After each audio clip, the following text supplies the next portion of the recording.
Holy Week in an Unholy World by Claiborne. We call it Holy Week, but it was a terrible week.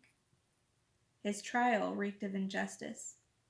His own disciple sold him for a few pieces of silver, betrayed him with a kiss, and then hung himself. He was arrested. One of his closest friends disregarded all of his teachings on love and pulled a knife and cut a guy's ear off. Jesus called him out on it and healed the other guy. A lot of that stuff happened the first Holy Week and was pretty unholy.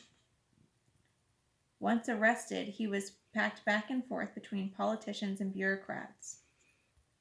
There were Cephas the priest, the Sanhedrin council, Pontius Pilate, and the crowd. Everyone seemed to want him dead, but no one wanted blood on their hands. Even Pilate washed his hands clean. They had all kinds of accusations: insurrection, inciting a riot, conspiracy, terrorism, blasphemy. But all he did was love and heal and give people hope. Despite any substantial evidence, witnesses, or signs of any crime committed, he was pronounced guilty and sentenced to die. As he awaited his fate, he was bullied, interrogated, harassed, tortured, and beaten to a pulp. The authorities humiliated him and stripped him naked. They mocked the claims of his divinity, ramming a crown of thorns onto his head and wrapping him in a royal purple robe as they laughed. And so it went. This man whom many believed to be the Holy One that the prophets had spoken of, the long-awaited Messiah, God incarnate, love with skin on, was executed brutally.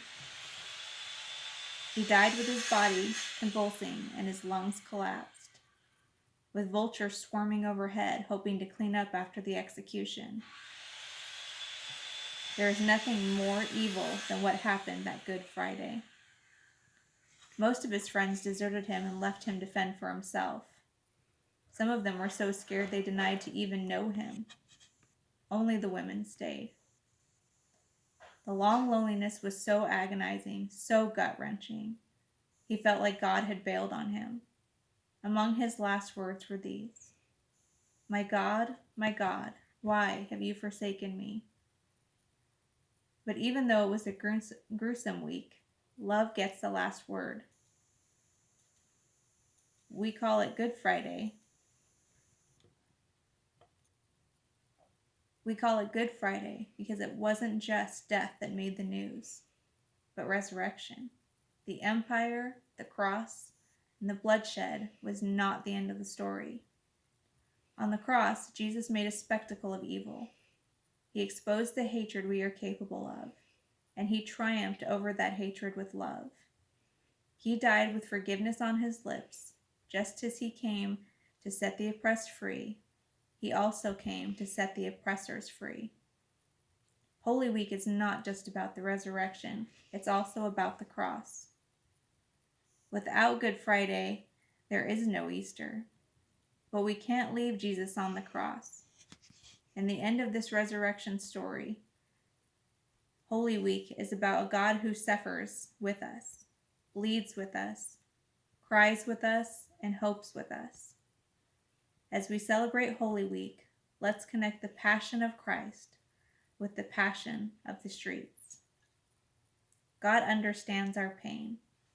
That is good theology for Good Friday, and the kind of theology that only happens when we connect the Bible to the world we live in. This is a holy week. Death does not get the last word.